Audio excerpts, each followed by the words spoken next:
I always felt I was too imperfect. I was too flawed of an individual.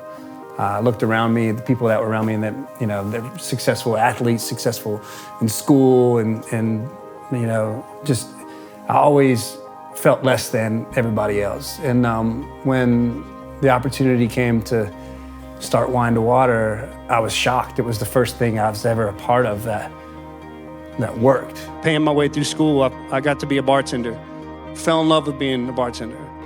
Every day at my bar, I'd be filled with people of all walks of life. A lot of them I couldn't even relate to, per se. I'd have a CEO of a company in a white collar sitting next to a school teacher, sitting next to a stay-at-home mama, and nobody was ever there to kind of measure up or down to each other. Everybody was there just to have a cold drink, a good conversation, and just forget about their day.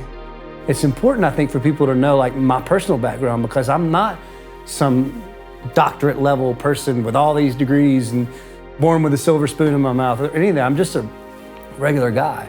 I'm still very imperfect. I'm still very flawed. I still sometimes feel like I don't got my act together. But what makes us so special and unique as an organization is that we're made up of so many amazing people that we're all imperfect, we're all flawed, but somehow we all balance each other out. The areas where I'm very weak, there'll be somebody else that comes alongside at the perfect time. And that's how we've grown organically as a team, as a community, as a unit. We invite people to be a part of that and bring their own unique story into our community as well. I couldn't sleep one night. I'm rolling around in my bed, kind of tossing and turning, and I had the phrase that you see on the screen up there, Wine to Water, in my head over and over. And I just started entering in stuff about water. I dealt with wine every day at my job, so I'm like, maybe I need to know something about water. And what filled that computer screen up that night really late is what altered the course of my life. I had no idea there was women and kids walking 4 and 5 hours every single day to get something that I have coming right out of the tap that I've never thought twice about. Had no idea, no clue. I had no clue the number one killer of children, the number one reason why a child, even today, is not gonna make it to the age of 5 in the world was because of dirty water.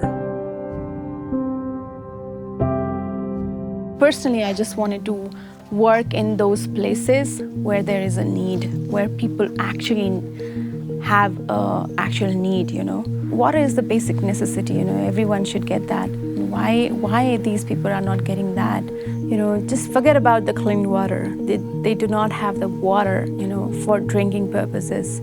So they used to go to either walk for an hour or half an hour.